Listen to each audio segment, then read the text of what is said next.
Welcome to UPSC universe. So మనం ఈ సెషన్లో ఎకానమీకి సంబంధించిన ఒక అంశాన్ని చూద్దాం.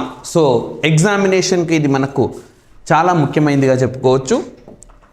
అదేవిధంగా మనకు తెలంగాణలో అంతర్జాతీయ సంబంధాలను కూడా ఉన్నది.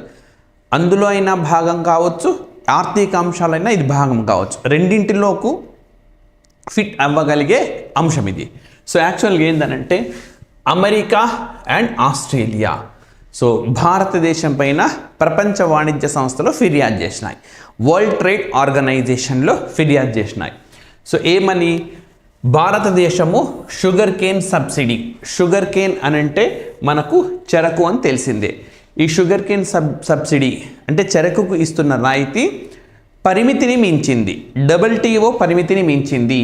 సో మరి ఈ WTO లేదా వరల్డ్ ట్రేడ్ ఆర్గనైజేషన్ వీళ్ళు ఎంత మేర పరిమితి పెట్టారు అని అంటే ఏ ఒప్పందంలో మనకు ఈ పరిమితి ఉంది అంటే agreement on agriculture, right. So అంటే వ్యవసాయ రంగం పైన ఒప్పందం, దీన్ని ఉల్లంఘిస్తుంది భారతదేశము అని చెప్పింది. సో ఇక్కడ మనం ఈ కాన్సెప్ట్ అర్థం కావాలి అని అంటే అగ్రిమెంట్ ఆన్ అగ్రికల్చర్ అర్థం కావాలి. ఎందుకంటే మనం దీన్నే ఉల్లంఘించినాము అని అంటున్నారు. సో ఏం ఉల్లంఘించినామంటున్నాం మనము, అగ్రిమెంట్ ఆన్ అగ్రికల్చర్ని ఉల్లంఘించినారంటున్నాడు. కాబట్టి అసలు ఆ టర్మ్స్ అండ్ కండిషన్స్ ఏంది, ఎక్కడ తెలిస్తేనే మనం వైలేట్ మనం తెలిస్తేనే ఎక్కడ వైలేట్ చేసినామో అర్థమవుతుంది.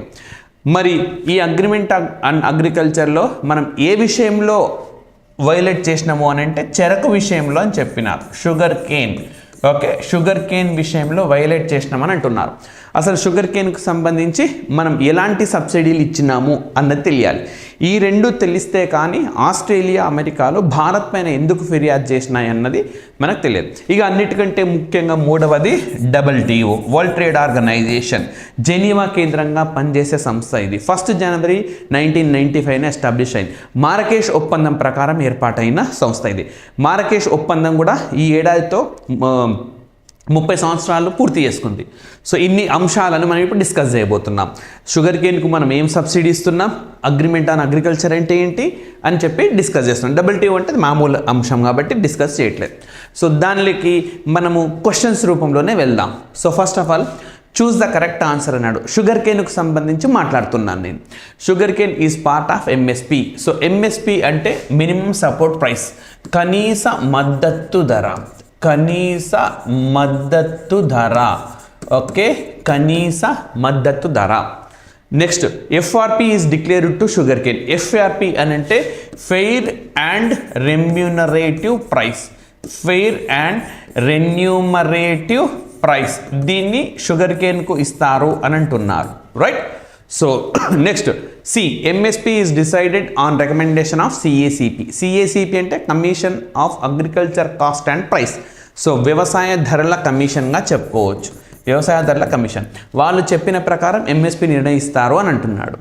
సో మరి చూద్దాం, sugar cane is part of MSP అంటున్నాడు, కాదు. సో మినిమం సపోర్ట్ ప్రైస్ అనేది మనకు కనీస మద్దతు ధర 1966-67 ఆ ప్రాంతంలో దీన్ని ప్రవేశపెట్టారు. మనకు 22 పంటలకు ఎంత ధర ఇవ్వబోతున్నాము అని చెప్పి ప్రభుత్వం ముందుగానే ప్రకటిస్తుంది. అంటే ఫర్ ఎగ్జాంపుల్ వరికి ప్రకటిస్తారు. వరికి క్వింటాల్కు ఒక 2,000 రూపాయలు అన్నాను, ఊకే ఎగ్జాంపుల్ చెప్తున్నాను. క్వింటాల్కు గవర్నమెంట్ నేను 2,000 రూపాయలు ఇస్తాను అని చెప్పిందనంటే మార్కెట్లో అంతకన్నా తక్కువ ప్రైస్ వస్తే గాన వాళ్ళకి అమ్మక్కర్లా, గవర్నమెంట్కి అమ్మితే 2,000 రూపాయలు ఇచ్చేస్తుంది. అంటే మార్కెట్లో ధర అంతకు మించే ఉంటుంది. ఇది మనకు MSP అన్నమాట. ఇదే పద్ధతి చెరకుకు ఉంటే దాన్ని FRP అంటారు, fair and remunerative price sugar కేన్కి. కాకపోతే తేడా ఏంది అని అంటే MSPలో ఏవైతే ప్రకటన చేశారో వాటిని ప్రభుత్వం సేకరిస్తుంది. దానికి సంబంధించి సేకరణ ధర, ఇష్యూ ప్రైస్ ఇట్లాంటివన్నీ కూడా ఉంటాయి. సో అవన్నీ మీకు ఎకానమీలో చెప్తారు. కానీ ఇక్కడ FRP అనేది గవర్నమెంట్ ఒక ప్రైస్ నిర్ణయిస్తుంది చెరకుకు, ఆ ప్రైస్కు మిల్లర్లు బయట మార్కెట్లో అదే ప్రైస్ కొంటారనమాట. గవర్నమెంట్ సేకరించడం అంటూ పెద్దగా ఉండదు. సో FRP అది. సో మరి చెరకుకు ఉండే MSPని FRP అంటారు. సో ఫస్ట్ స్టేట్మెంట్ తప్పు, కానీ second statement correct.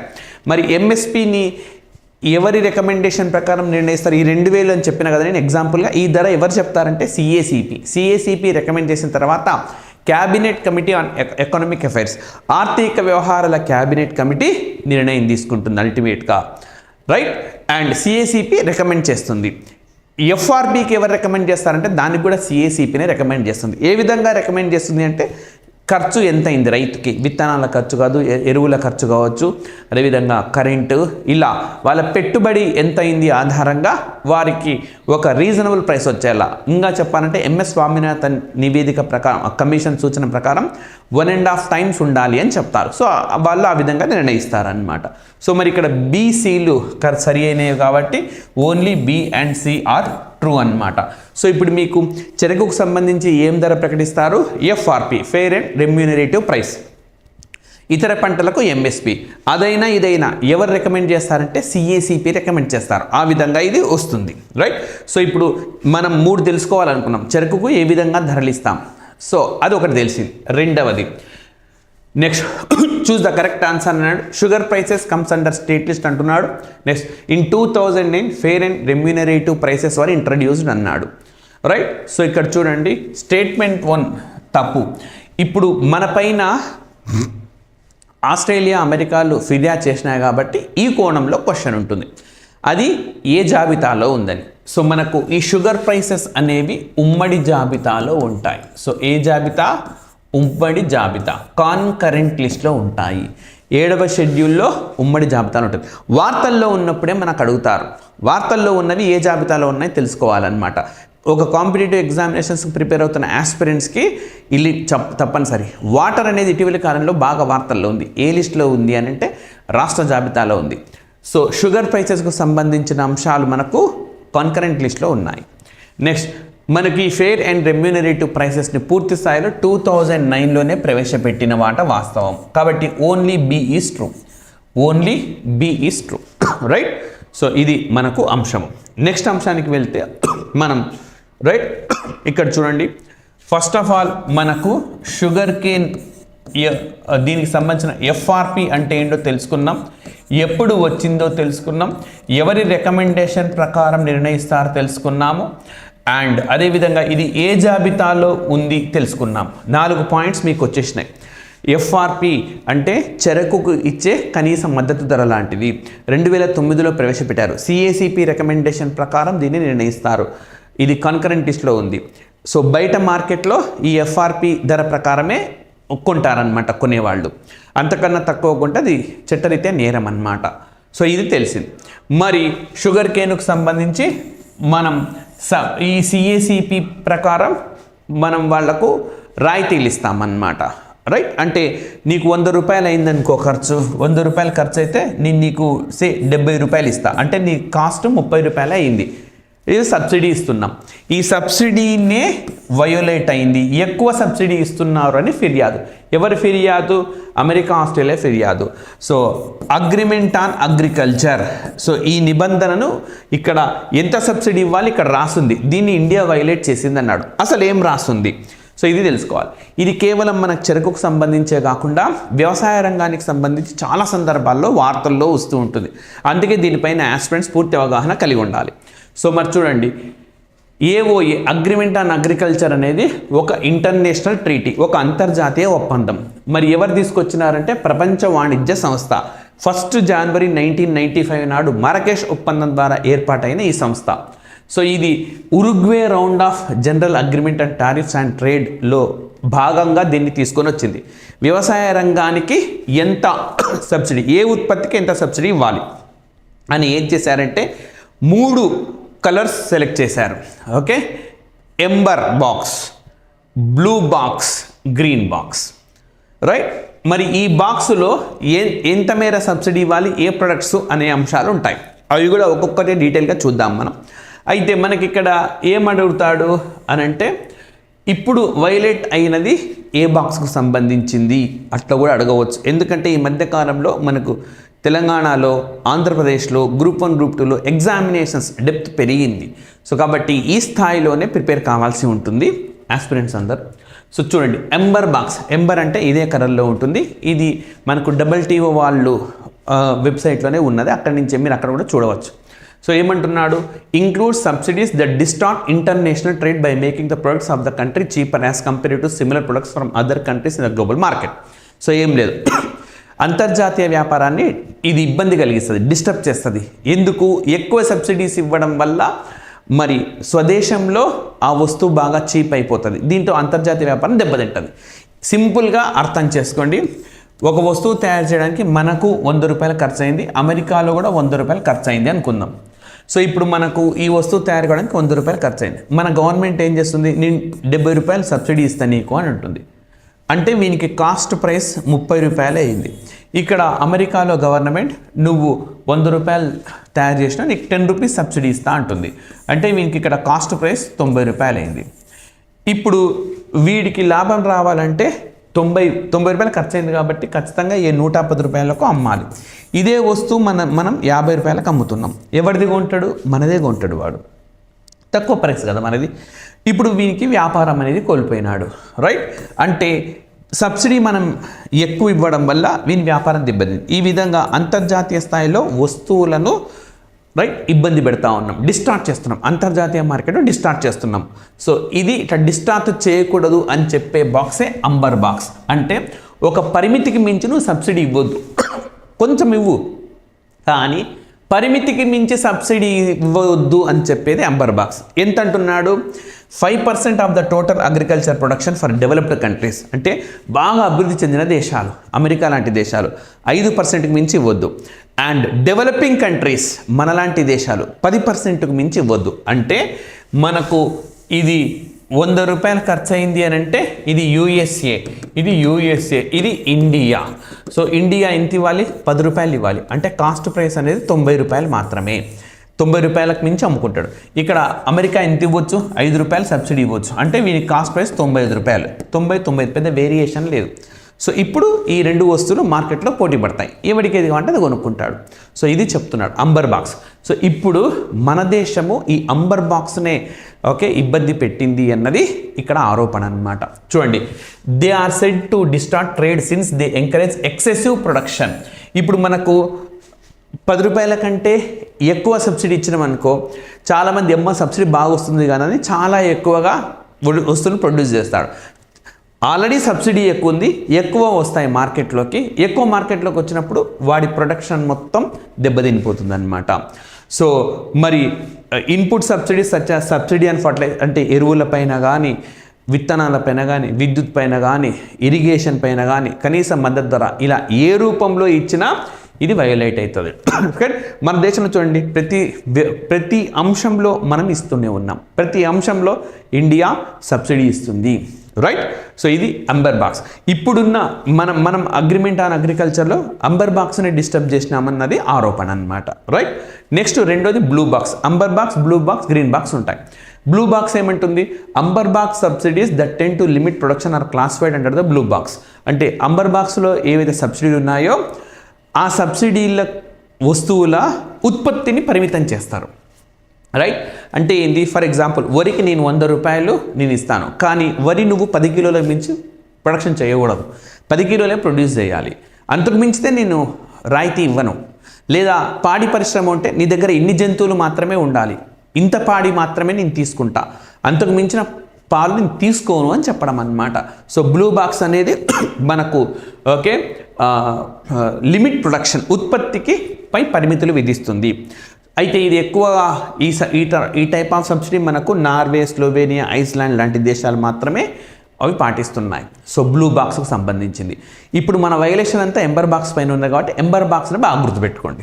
Next green box వచ్చేసి మనకు subsidies that do not distort trade are cost only minimal distortion. So ఇవి కూడా పెద్దగా ఇబ్బంది కలిగించవు, ఎక్కువ సబ్సిడీ ఉండదు కాబట్టి పెద్దగా అంతర్జాతీయ మార్కెట్కు ఇబ్బంది కలిగించదు అనమాట, రైట్?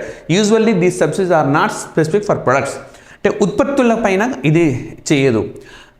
ఎలాంటి పరిమితి అనేది వీటికి ఉండదు అనమాట. They include direct income support for farmers, అంటే డైరెక్ట్గా రైతులకు పెట్టుబడి సాయం అందించడం.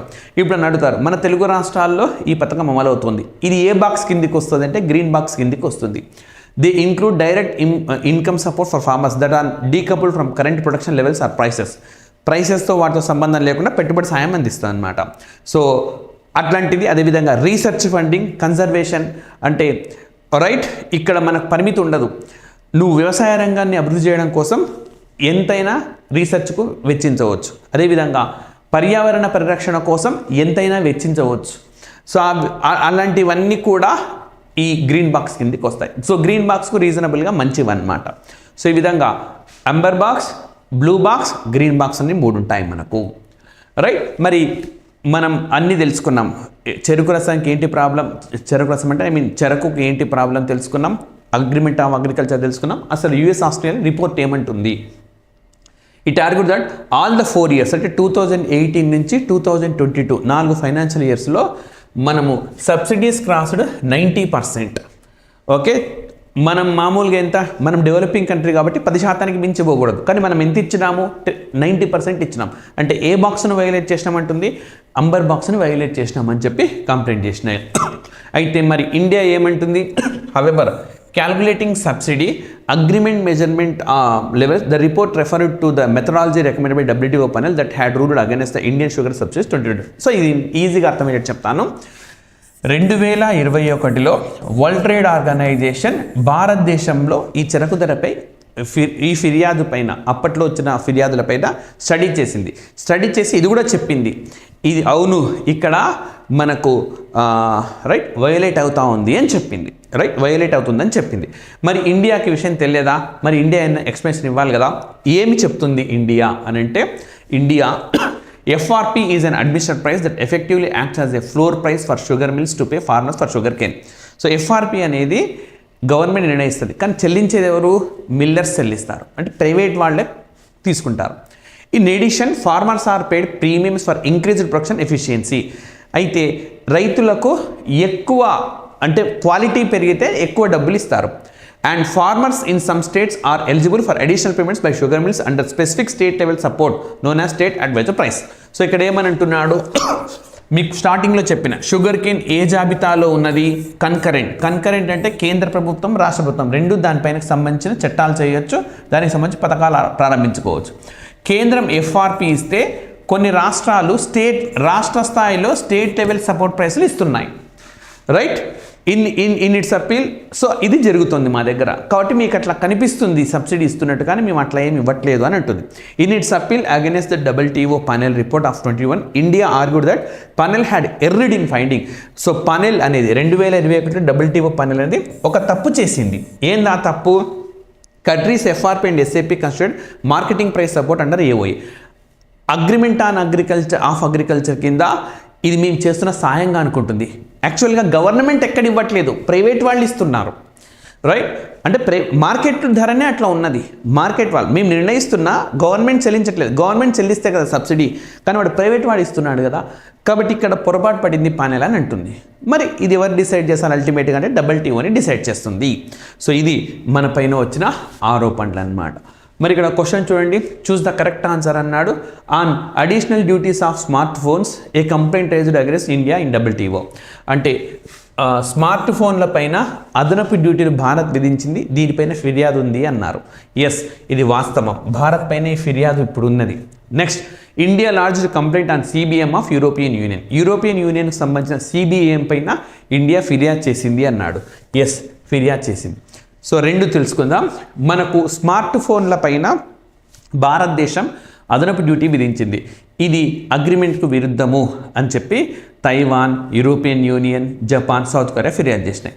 అయితే భారత్ ఏమంటుంది, 1996లో కుదిరిన ఒప్పందం ఇది. కాకపోతే 1996లో ఈ కుదిరిన ఒప్పందం అప్పుడు స్మార్ట్ ఫోన్లు లేవు, అందుకే విధించిన అని అంటుంది.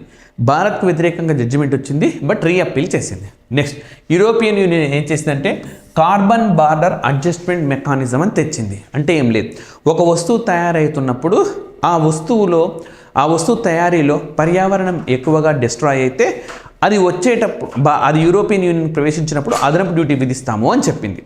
దానిపైన భారత్ ఫిర్యాదు చేసింది. కానీ యూరోపియన్ యూనియన్ ఏమంటుంది, మా ఉద్దేశం డబ్బులు సంపాదించడం కాదు, మా ఉద్దేశం పర్యావరణాన్ని మెరుగుపరచడం, మెరుగైన పర్యావరణం తీసుకురావడం కోసమే మేము ఇది ప్రవేశపెట్టినాం తప్పనిస్తే ఇది మేము డబ్బులు సంపాదించే లక్ష్యం కానే కాదు అని చెప్పింది. అయినా సరే భారతదేశం ఆర్బిట్రేషన్ కూడా వెళ్ళాలి, అంటే మధ్యవర్తిత్వంకి వెళ్దామని యూరోపియన్ యూనియన్ కోరితే లేదు అని చెప్పి భారతదేశం WTOలో ఫిర్యాదు చేసింది.